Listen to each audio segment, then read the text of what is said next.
Dear students, in the previous classes, we have seen many things about the risk management and especially the process of risk management, and that also process of the corporate risk management as well as process of the individual risk management. As a person, how you can manage your uh, risks that we have seen, and in today's class, we will be seeing risk management's contribution to the organization. So in every organization they are planning the risk management, and from the risk management there should be some benefit to the organization. Otherwise, what's the need of having a risk management? Absolutely. And we know that risk management helps the every organization in one or the another way, and risk management is the main aspect that should be existed in the organization. So we'll be dealing with that. So a short topic, a few things, whatever is there of the risk management contribution to the organization, will glance in a gist. Risk management's contribution to the organization. Risk management can contribute to the organization's general goals in several ways. So, mainly the focus is achieving the goals of the organization, and to achieve the goals of the organization, risk management a technique or a tool or a concept that helps in many ways. The first and the most important one is in guaranteeing insofar as possible that the organization will not be prevented from pursuing its other goals as a result of losses associated with the pure risk. The losses that are associated with the pure risks, we know that risks are mainly pure risks and speculative risks. Whatever damages that takes place to your organization by property and all, liability and all, they are all called the pure risk. If risk management made no contributions other than guaranteeing survival, this alone would seem to justify its existence. But risk management can contribute to corporate and organizational goals in other ways also, but mainly to bring down the pure risks. Risk management can contribute directly to profit by controlling the cost of risk for the organization. So, having a risk organization technique or implementing the risk management, what happens is the cost of risk could be brought down. Otherwise, you have to spend a lot in many ways to protect yourselves.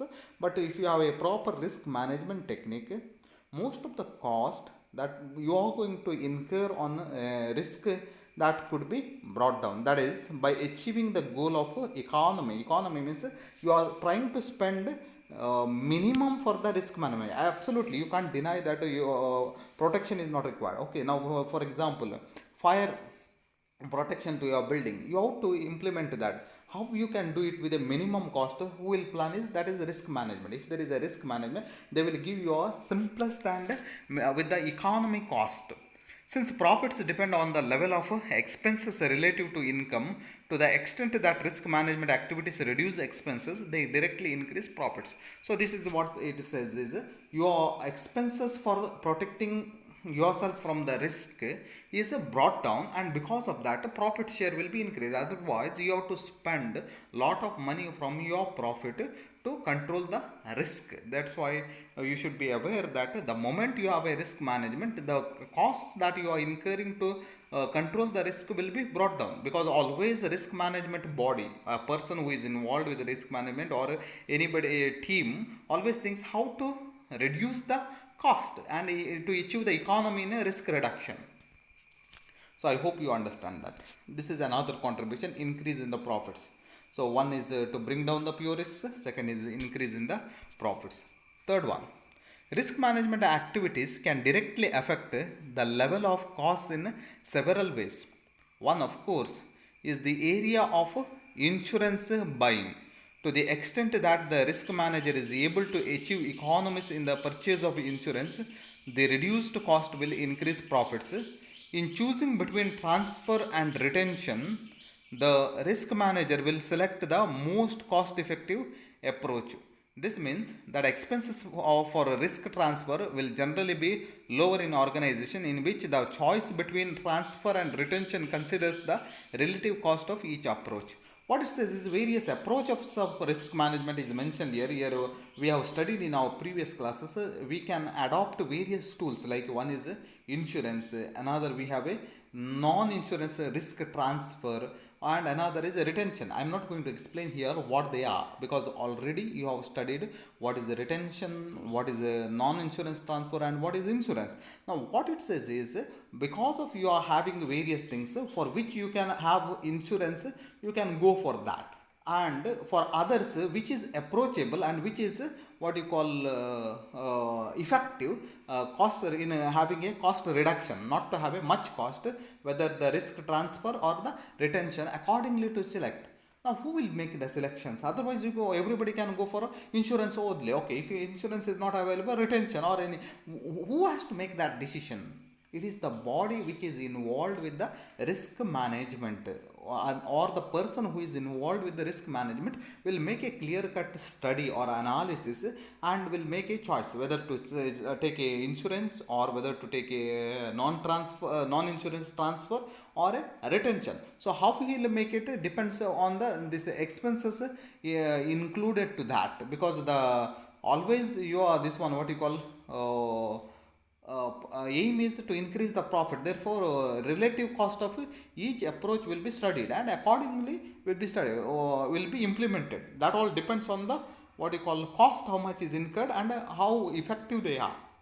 I hope you understand. So risk management's another contribution to the organization is this: it helps to what you call select the various approaches or tools that are used for the risk management. Next point is, risk management can reduce expenses through risk control measures.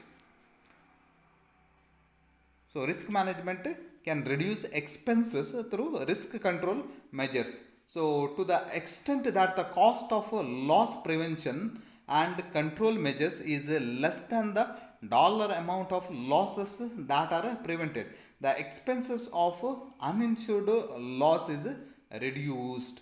In addition, since loss prevention and control measures can reduce the cost of insurance, risk control has a dual effect on expenses. Risk control measures that reduce the cost of losses include those measures that prevent losses from occurring as well as those that reduce the amount of loss when a loss occurs.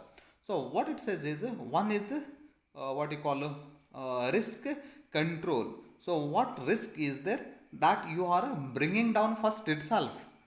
So there are various techniques we have seen. So avoidance technique or any other technique, what you call before risk happens itself, you are controlling the risk.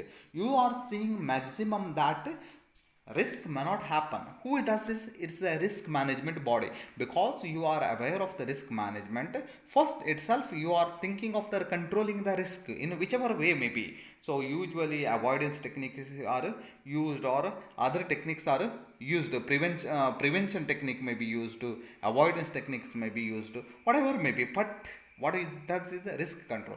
Another technique we know, risk financing. So here this focus is not risk financing. We are focusing that whatever risk that is going to happen could be reduced well in advance.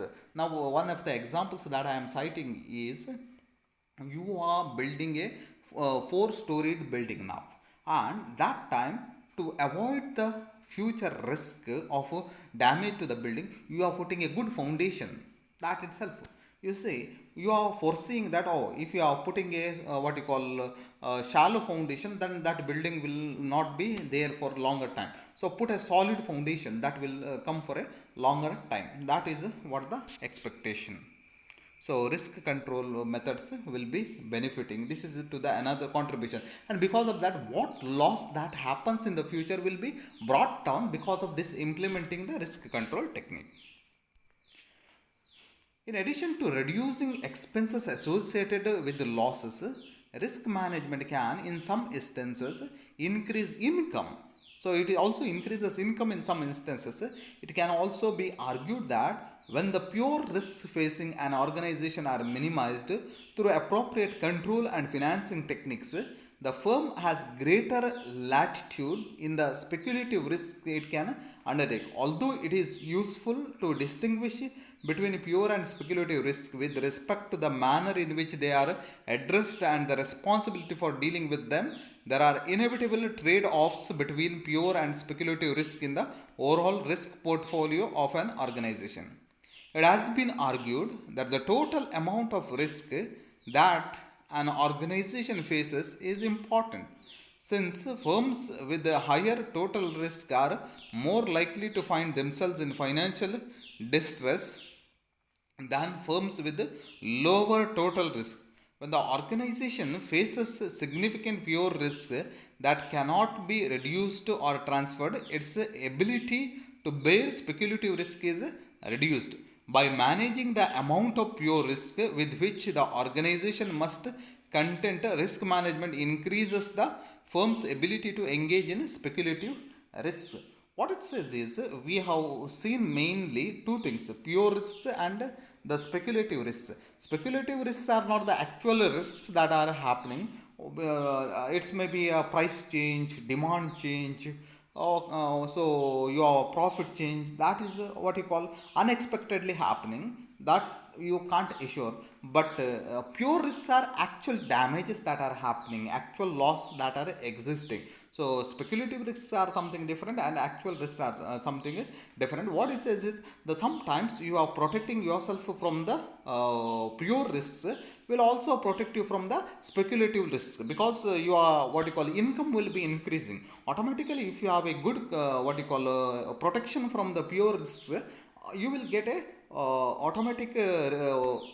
automatically protection from the speculative risks. So this is what it says. And who does the risk management? So you can't control the speculative risk because it is outside your control usually, because it is a market forces that control external forces. Internal forces are not controlling. What the internal forces are controlling is only the risks that are there within your organization. And when you are controlling the risks, sometimes or most of the times even that external risks are controlled. Now one example I am giving you, you have controlled the risk within, and because of that what happened is your product is produced at a lowest cost. Just think that when you are producing a lowest cost product, automatically you are able to sell that at a lower price in the market and you become a market leader. So you are what you call, you can supply more products because there is a more demand. So speculative risk also is reduced. I hope you understand this. This is also one of the contribution by the risk management to the organization. Then in another way, risk management can permit an organization to engage in activities that involve speculative risk by minimizing the pure risk associated with such ventures. One example is here given: the organization contemplating an entry into international markets. So the decision will create pure and speculative risk for that organization. The moment you are thinking of entering to the what you call international business, there is a risk. So there are pure risks as well as the speculative risk. If the combination of pure and speculative risk exceeds the risk threshold that management is willing to accept, the international venture may be abandoned. If, on the other hand, the risk manager can reduce the level of pure risk, the aggregate pure and speculative risk may be reduced to a level management finds acceptable. What happens is if you go for avoiding, oh, there is a risk, I don't start at all, then you can't have the venture at all, international business. Absolutely, you know that. So what is your target is bring down the actual pure risks. So the moment you are calculating, now I am thinking of going into the international business, and what are pure risks are happening on my way, that I am calculating and bringing down, then automatically you can gain over the speculative risks also. So these are the basic things which what you call from the risk management organization is benefiting. There are many more. We need not worry, because in the benefits what we have seen, that also are in the contributions of the organizations. But a few things whatever were there that I have cited here, and I hope that you have understood risk management, and here I will be closing the topic risk management. So next topic is disaster management. So a few classes, 2-3 classes regarding the disaster management I will be giving you. After that we will be going directly to the main topic, that is insurance. So I hope whatever regarding the risk and risk management are there, you have understood, and I request you all to go through that topic.